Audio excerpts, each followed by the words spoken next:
Just on my way down to check on something. I think I get on is it insomnia at night time when you can't sleep? Something like that, innit?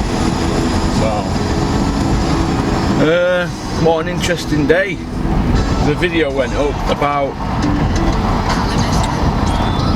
the blast and it got cut off, didn't it, at the end?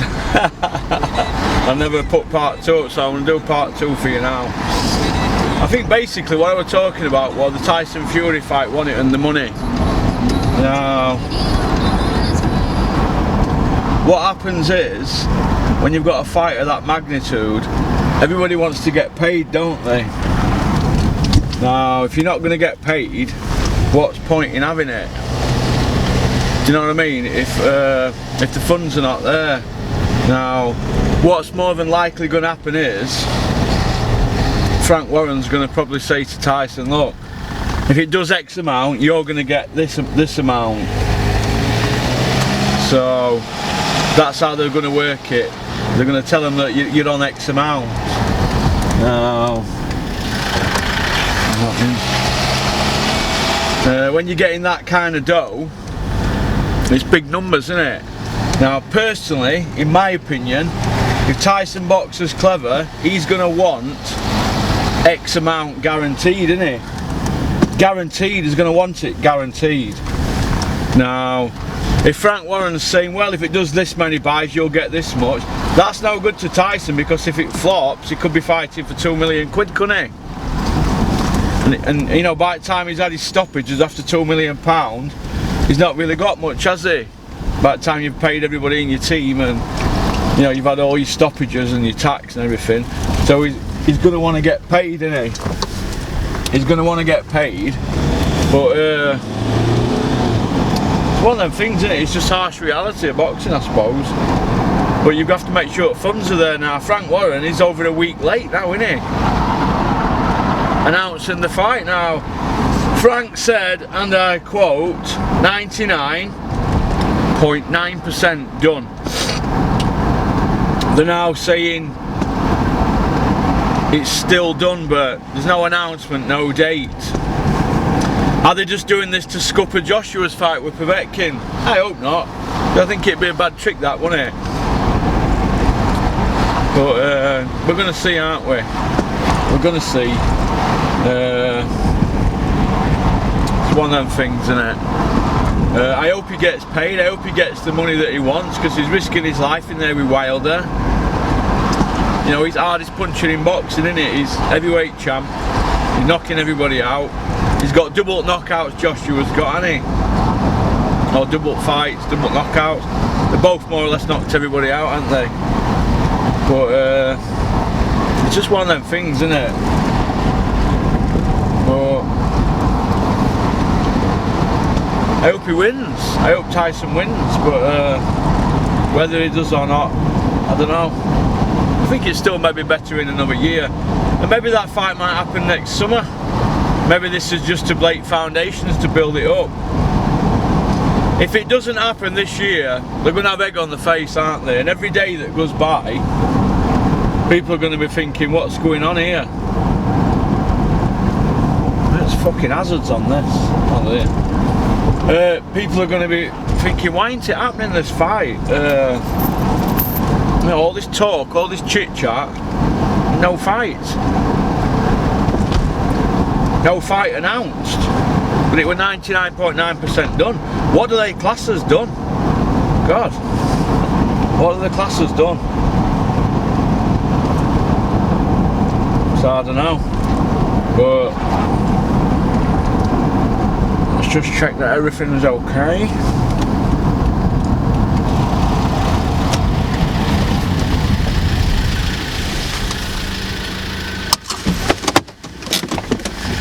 Hazards.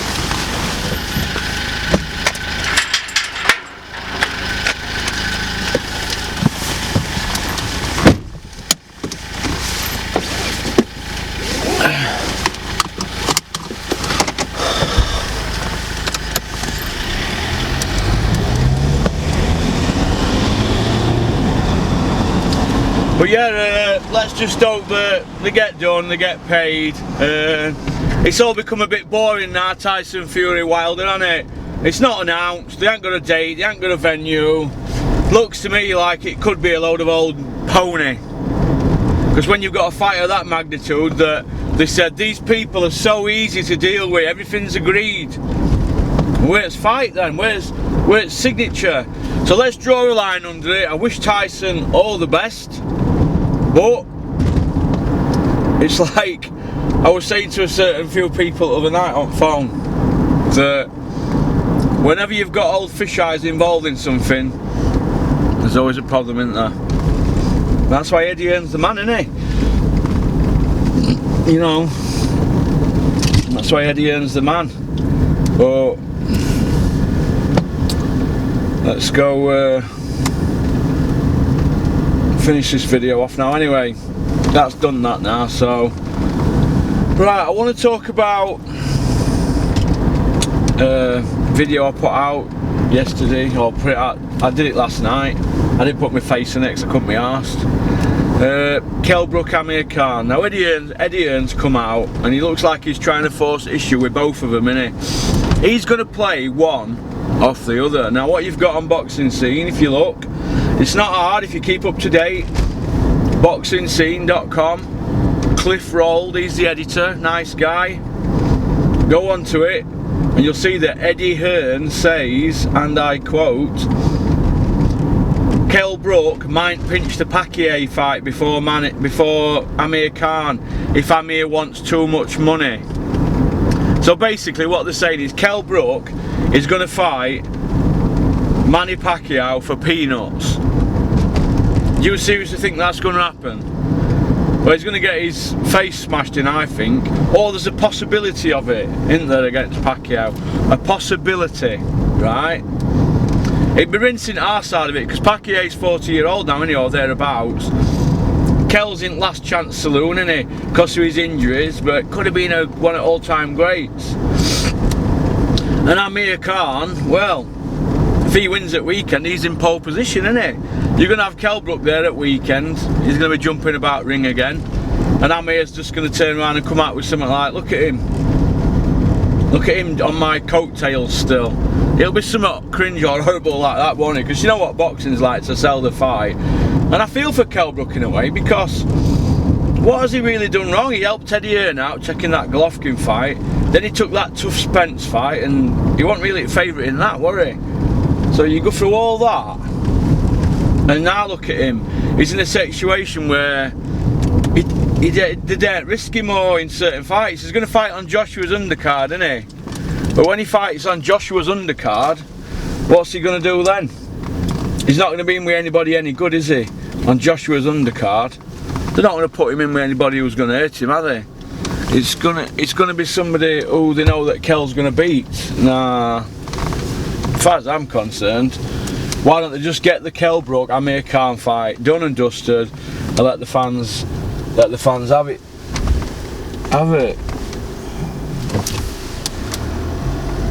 Nice car, that. Very nice. Every time I see a Merc, I'm like that. But yeah, I want to see that Khan Brook fight now. It has lost a bit of its sparkle, hasn't it? Really. I saw something by Martin from the Way Pod saying it's like watching a Carol Vorderman sex tape, innit? Do you know what I mean? It's we're right back. It's a loss. Dennis used to say this. It's lost a bit of sparkle, hasn't it? And I'd agree, because it's not that long ago, really. Well, it's about 20 months ago. Was it Christmas? Christmas '86, Amir's birthday in London. Dennis went to see him, didn't he? And we Assy Valley, and they tried to get him to sign. They met Eddie Hearn. They tried to get the Brook Khan fight over the line. It were losing its sparkle then. Now we're 2 years on from that now, and it's still not going to be for at least another 6 months. That's if it happens. I mean, how much longer can they drag this out? What are they going to do? Carry him into the ring like Roy Jones and Hopkins when they had their rematch? It just I don't know. I just think that I just think it's lost a little bit of sparkle. Let me try and get this focus right, because I ain't got a fucking clue what I'm doing. Have a look. I like Michael bloody Myers, don't I? So that's about it really. Calm Brook. Will it happen? I hope so. I hope it happens. Tired. I hope Calm Brook happens. I think it's a good fight. It's lost a bit of sparkle, yeah, but could you imagine hype of it? Somebody's probably going to get knocked out, or somebody's going to pull out injured. Kel could knock Amir out with any hand. He's heavy-handed, Kel. Amir Khan could injure Kel because his face is a bit delicate in it. That's why I don't think they're going to risk Kel in any hard fight. Eddie's trying to force. Eddie Hearn is a chess player. He's trying to force Amir Khan's hand. He's trying to force him into taking fight. That's all it is. He's trying to force him into taking fight, and you can't blame him, can you really? Because it should have been. How do you get these windows to go down? Oh. Right, that goes down. You press that. That's it. Eddie Hearn's trying to force his hand, isn't he? He's trying to force Amir Khan's hand into signing, I think, saying, well, Kel could get Pacquiao fight. Do they seriously think there's going to be enough left in pot for an opponent if Kel or Amir Khan fight Manny Pacquiao? Manny Pacquiao is on Megado. He was on like $15–18 million when he fought in Macau. There's not that kind of money for him to come to England. If there were, there'd be no left for opponent, would they? And would Kell Brook, Amir Khan, sorry, would Kell Brook, Manny Pacquiao sell out the O2 with a stat card? Yeah, they could get away with that now with them stat cards, but that's about it, innit, really? You couldn't see it doing a Wembley 90,000, could you, or 35,000 or 30,000 at Bramall Lane? You couldn't see him doing that. I mean, Kell didn't sell out, did he, at Sheffield? Although he sold a lot of tickets when he fought Spence, they didn't sell it out, did they? So I don't know, really. I don't. In my opinion, I think Eddie Hearn's just trying to force Amir Khan's hand to sign for the Brook fight and get it over and done with once and for all. Surely to God, Eddie Hearn must know that this fight's just gone on and on and on. I mean, it can't happen now, can it? Well, 2016, unless they sign it next week for Christmas. Now, I think they're going to do that. I think we're going to see Kell and we're going to see Amir before Christmas. I think probably Christmas feast up. They can't let it go into 2019. I mean, how much longer do they want to drag it out? It's like Barry Hearn wanting Joshua Wilder 2020. I mean, come on. Whatever happened to Eddie Hearn saying you got to strike while the iron's hot, dare to be great? You can't keep dragging it on that long. It's all about timing, isn't it? And I can see both sides of the argument, but come on, Eddie, it's dragged on long enough now. How many more times can you wheel out Amir Khan and Kell Brook against mediocre opponents so that Amir, you know, gets through with a win and Kell gets through with a win uninjured? You can't keep wheeling guys out like that. You can't do it.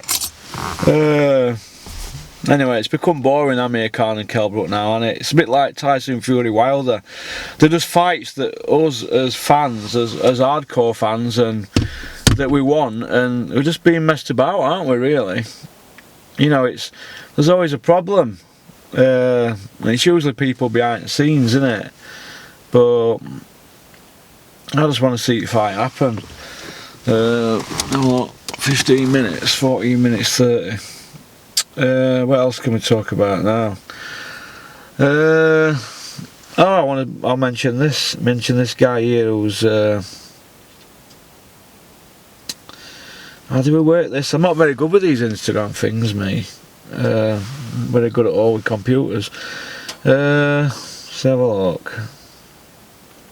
It's got to be on followers on it. People that have followed. No, not on that one. Will it be on that one?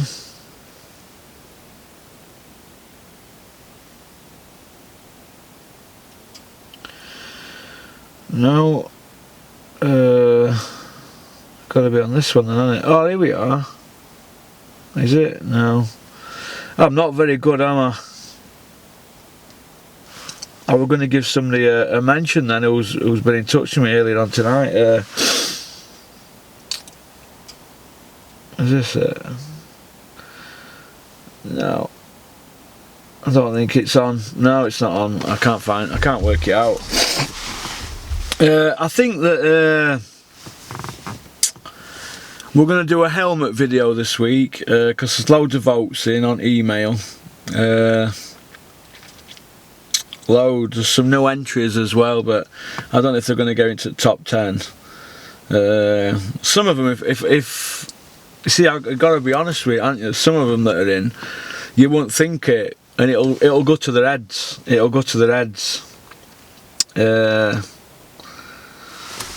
See, it seems that if I give anybody a mention, it goes to their heads. Especially if no one knows them. But we're going to see, aren't we? But I'm going to do that video tomorrow, I think, the helmet one. We have got movement at the top though, that's all I can tell you. But yeah, so... Right, there was something else I wanted to talk about. Gal Yafai, is it Gal Yafai or something? I saw him on Twitter earlier on or something, spouting off about tickets or something. He's a big ticket seller or something. Gal Yafai, is it? Well, as far as I'm concerned, he got beat by Gav McDonald, didn't he? Oh, here we are. Here we are, found it. Let's have a look at them. They've got 7,800 followers and 5,200 on right hand side, which is left, which is right. On it just says FOLLO. The Tea Leaf Company, food and beverage company at Steel Moment, Brighton based loose leaf tea company. The history of tea is a colourful one. It's a tale of royals, rogues, heroes and villains. And they do all sorts of tea by the looks of it. Strawberry tea, green tea, normal tea. They do tea out of tea bags. I'm assuming that's tea leaves. They're going to send me some tea. Story of my life, innit? Eh? We run a non-profit making channel, and we end up with free tea bags and multivitamins and a few t-shirts. But yeah, I'll give you a mention, mate. I don't want anything, mate. I'm not a big tea drinker, but I'll give you my address on Instagram, or you can send it to Garage and the Tea Leaf Company. So that's it. Shout out the Tea Leaf Company, Brighton, loose leaf tea company. The history of tea, blah blah blah. So if you want your tea, I mean, look at these prices. They look quite dear, but it looks good stuff. They do all sorts, lemon tea, green tea, strawberry. Looks alright. Maybe I should go for a detox or something and sort my life out. What do you think? But thank you very much. I don't know what your name is, you didn't say. But thank you. And it's nice to get thought about. And he's obviously the gentleman who owns it, must like the videos. But yeah, I'll give you a mention there, mate. So if you want your tea, get it off them. I'm going to have a go drinking it when they send me a box. Bit cringe, isn't it? Well, but I'm not used to people giving me stuff, I think. But well, that's good, isn't it? Go out and earn some money today, Russell. How much have you earned? Well, we haven't sold the car, and hardly anybody's rung, but we've got a free box of tea coming in. I'll pay me maintenance with that, eh? Getting back to that, getting back to that ranking situation that we spoke about in the other video. You know, the Conor Benn situation, the people were critical about me about that. How can you be critical about that? Conor Benn's ranked WBA number 10. But he is independently ranked on BoxRec 118. So, to move forward for Conor Benn, he's got to fight guys above him in that top 10 in WBA. You can't just grab that ranking like that and then keep fighting guys ranked lower than you, because that's not progress, is it? That's like what Anthony Yard's doing. He's got a ranking, WBO number 1. I don't hear him calling it champ out, although they've got a rematch, Anyway Alvarez, that Alvarez has got a rematch with Kovalev, hasn't he? So he can't really do it for 6 months, can he? Or maybe a year. He's going to have to tread water, but he was offered the Beterbiev fight. He knocked that back, Anthony Yard. Callum Johnson, respect to Callum Johnson, big puncher. I hope Callum Johnson wins that. I think it's a very, very hard fight. I think that Beterbiev and Wilder are probably the hardest punchers in boxing. And Golovkin, they're the big killer punchers, man. So that's just my opinion. Don't take it to heart. So I'm figuring out how to work this when I jump in this, because I'm not in my car. I'm in Jeep, and it's the seats are a bit different in this, and I'm trying to work it out. Oh, that's better. So. But yeah, it's all good, isn't it? Reese Bellotti followed me today. Is he a matchroom fighter? Reese, I'm just letting you know, if you're watching, Reese, you could get into trouble following me, because Eddie Hearn has trolls out there that they go through all my followers and then they tell him. So don't get yourself in trouble, Reese, following me. You'll get yourself in trouble. You'll end up like Dave Allen. Every time I see Dave, I say, come on Dave, let's get camera out.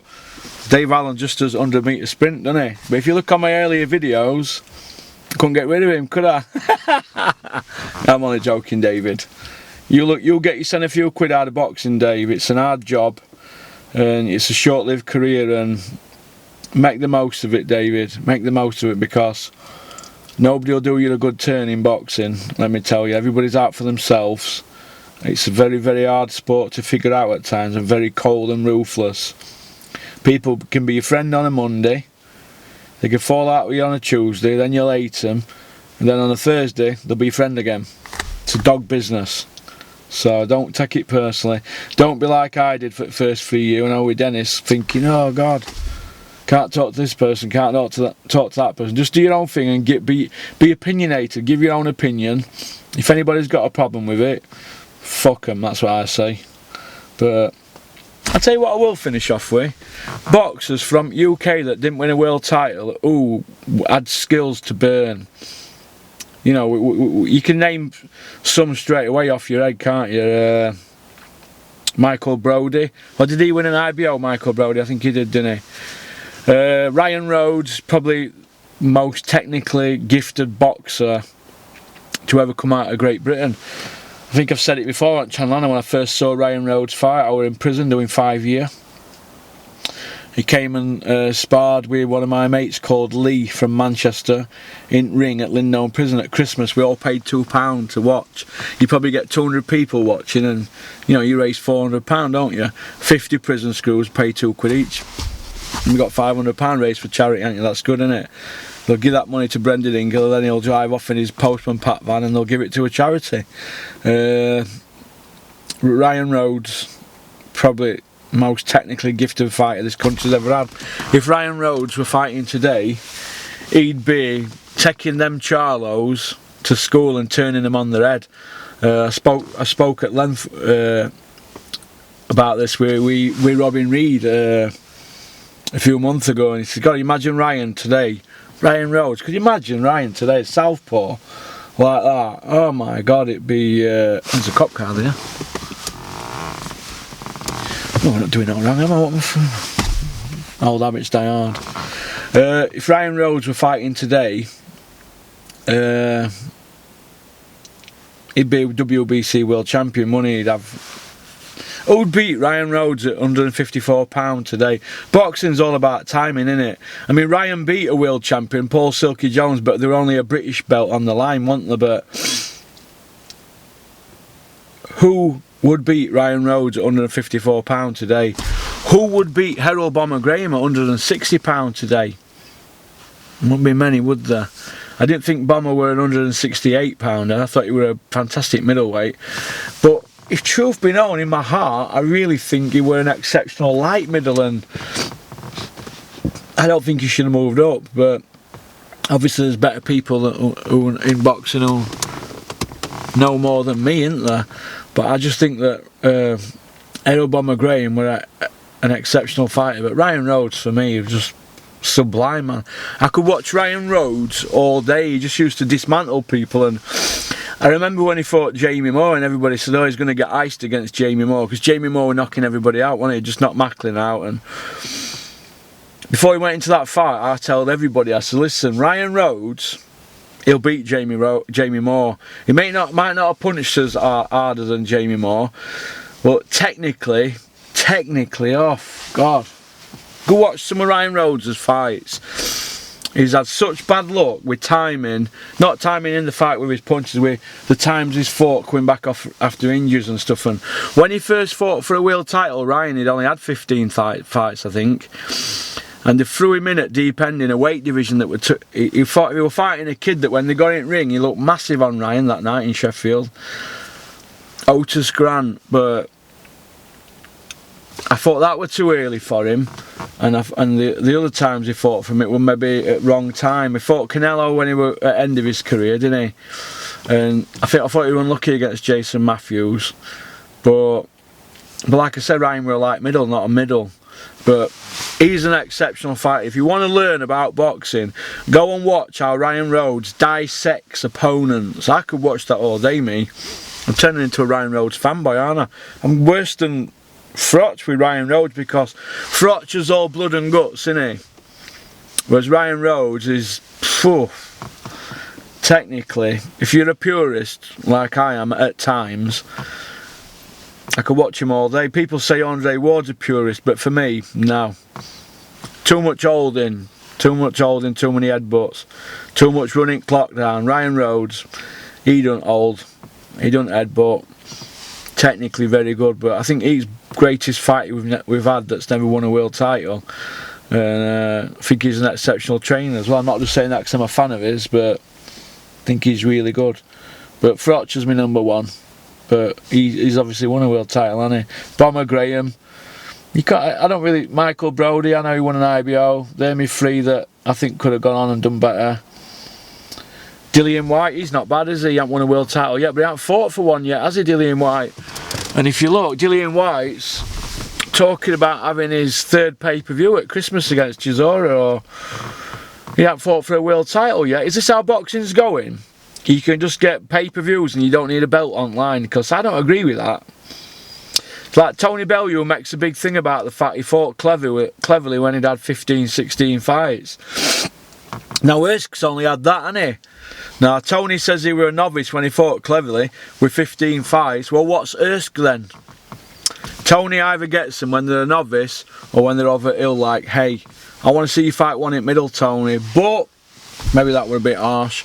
If you beat Ersk, Tony, as far as I'm concerned, you're number one pound for pound in the world. Now you've waited all your life for this, and maybe you've just timed it right. But if the truth be known, look at my little girl's sunglasses.